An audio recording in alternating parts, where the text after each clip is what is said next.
New York City Mayor Eric Adams is facing growing calls for him to either resign or be removed from office by the governor. This all comes after a federal Justice Department official under President Trump sent a letter to prosecutors urging them to drop the criminal corruption charges against the mayor. There has been much speculation about the political relationship between Adams and Trump. Since then, 4 deputy mayors under Adams have announced their resignation. Governor Kathy Hochul spent the week weighing the political future of the mayor and met with several local elected officials in New York City. By the end of the week, Hochul decided to impose increased oversight over the mayor's office instead of fully removing him at this time. To unpack the latest news around Adams and the complex political positioning of the governor, here's our Elise Klein with the Reporters Roundtable. She's joined by Jon Campbell of WNYC and Gothamist and Michael Gormley of Newsday. Well, thank you both for joining us today. There's a lot to get into with Eric Adams and his handle on the city. I want to start by talking about the criminal corruption charges that started it all and the many staff resignations that have followed since. What did you make of everything when it started to unfold? What was your take on all that? Well, I mean, this started to unfold back in September. That's when federal prosecutors charged Eric Adams with bribery and fraud and accused him of accepting lavish travel perks from Turkish nationals in exchange for governmental favors. And this is, kept on until recently, where it's really exploded into public view when Donald Trump's administration pushed prosecutors to drop the case, ordered them to drop the case.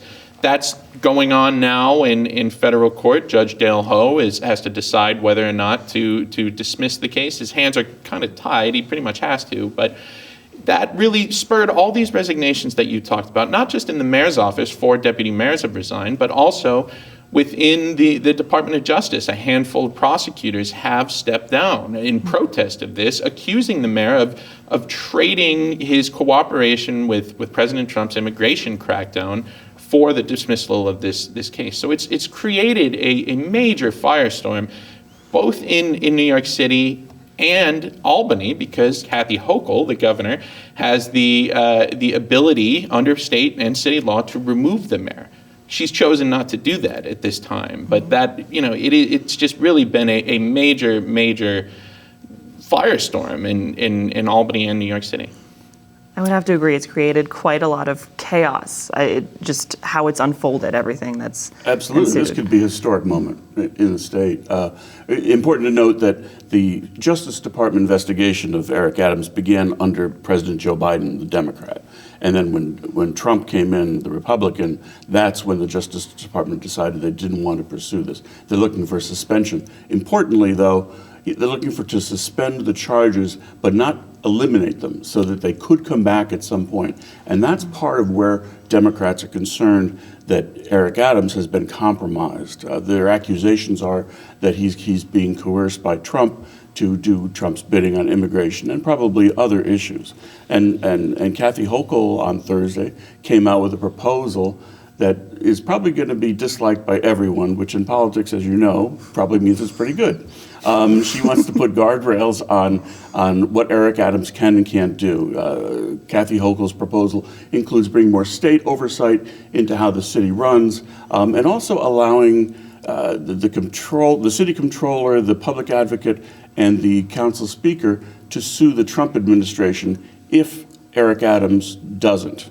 That would be a different power. Normally now the mayor would direct that sort of thing. So there's a lot of more oversight and there's more controls under Kathy Hochul's proposal.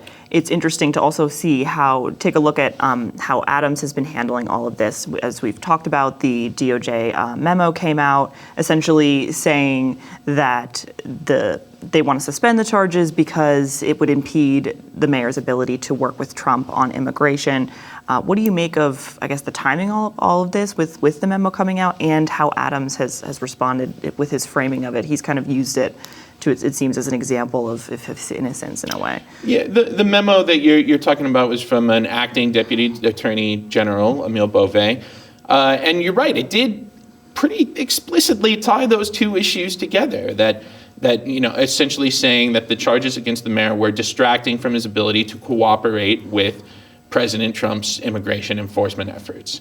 And right after that, you saw the mayor go on Fox and Friends, the Fox News morning program with Tom Homan, the president's border czar, joint appearance talking about how they're going to allow ICE onto Rikers Island, the massive jail complex in New York City, which has angered a lot of Mayor Adams' fellow Democrats. Excuse me. So it is a difficult spot for a lot of Democrats. A lot of them are just angered by that memo and by what they see as Mayor Adams under the thumb of the Trump administration. Now, I've heard some of the pushback to Governor Hochul's proposals saying, well, Kathy Hochul's doing the same thing to Eric Adams. She wants to put him under her thumb. So what's the difference here? So that's some of the arguments that will get played out over the coming days, weeks, months, maybe even as well. So Governor Hochul may have synthesized the argument very well yesterday. She said there's a fine line between cooperation and coercion, and that's the issue. And the lieutenant governor has come out publicly kind of opposing Hochul, very different stance he's called on him to resign, saying publicly on Twitter that the city deserves a mayor who's beholden to the people, not the president. What do you make of their kind of split on this? Well, I guess I just say, just generally, it's a lot easier to say you want some action, like someone to resign, when it's not your power to make them resign. So it's a more difficult position for Governor Hochul and much easier for people on the sidelines to say this. Not to say that the lieutenant governor isn't sincere about this, or maybe he's right, but it's a different ball game when you've got a lot of people in Albany who are saying either remove the mayor or make him resign, and Hochul has to make the decision. So she can't make this lightly at all. The one thing I would say, it does further highlight the divide between the governor and the lieutenant governor. The governor did put Antonio Delgado into that position. She appointed him to that role. They were elected after that together. But Antonio Delgado told reporters, I serve with the governor. I do not serve at the pleasure of the governor. He's made some noise about potentially running for higher office someday. Right. I was kind of curious about that, if he was separating himself in a way because maybe he's trying to build a platform in a way of potentially running for higher office. It certainly could be the case. He didn't, when he spoke to reporters and our friends at the Capitol Press Room, he very much did not wade into politics much. But that said, he's a politician, and that's what they do. They build their platform and they try to build their profile, and this is certainly part of it. And what did you make of the meetings the governor had from your reporting earlier this week with elected officials when she was weighing the decision about whether or not to remove him? As we've talked about, she said that she at this time isn't going to do that, but could that potentially come up again? Will she make that decision down the line? Well, that was earlier this week. The governor held a series of one-on-one meetings in her Manhattan office with New York City government leaders, civic leaders, people like the Reverend Al Sharpton, people like Gregory Meeks, the Queens congressman, people like Donovan Richards, the Queens borough president, Adrian Adams, the city council leader, just trying to gauge their opinion on what she should do with Mayor Adams. She came out of that meeting with some of those people, including the Reverend Sharpton, saying, hey, wait to see what the judge does with this case. Wait to see whether he dismisses. The next day, she did come out with that proposal that she said, where she said she's not going to remove the mayor, but she does want to install these guardrails. So that was kind of the what came of those meetings, and that brought us to where we are now. And that list of people who attended that meeting, I would put Reverend Al Sharpton at the top.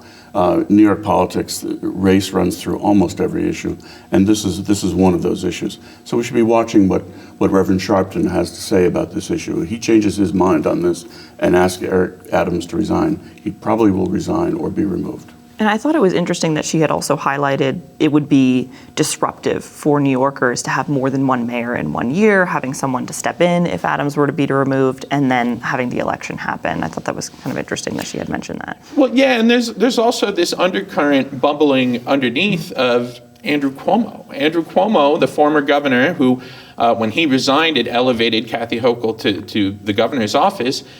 is flirting with a run for New York City mayor right now. And I mean, flirting might be putting it lightly. He is making moves behind the scenes, him and his allies, about running for office. Now, it's not official until he says it's official. So, it hasn't happened yet. It is looking more and more like he will jump into the race, but it's not done until it's done. But that is a major, major thing here, because he did not get along well with Kathy Hochul, and the New York City mayor and the governor consistently have not gotten along well over the years, and Andrew Cuomo should know that, because he very famously battled with Bill de Blasio when he was New York City mayor. And what's very interesting about this is that Governor Hochul has these proposals for more control and oversight of the city that would continue through the end of this year, but could be continued. That would be an issue for former Governor Cuomo if he became mayor. And there's certainly many other challengers that are going to come up, and we could even potentially see Adams get primaried out if he doesn't end up being the person chosen for the primary in June. I guess we'll have to wait and see. Yeah, there's a wide primary field right now, and Eric Adams' numbers are not looking good in the polls right now. And he's got so much more to be concerned about. Federal investigation is nothing to be to drop, especially if it could come back at him. So he's got a concern there, probably more than primary at this point. Well, certainly a lot to pay attention to, and a lot of things probably likely to happen at the Capitol that we'll be seeing lawmakers continue to react on this. But that's unfortunately all the time we have for today. I want to thank you both for sitting down to speak with us. We were speaking with Mike Gormley from Newsday and Jon Campbell from Gothamist and WNYC. And for more Eric Adams news, you can visit our website. That's at nynow.org.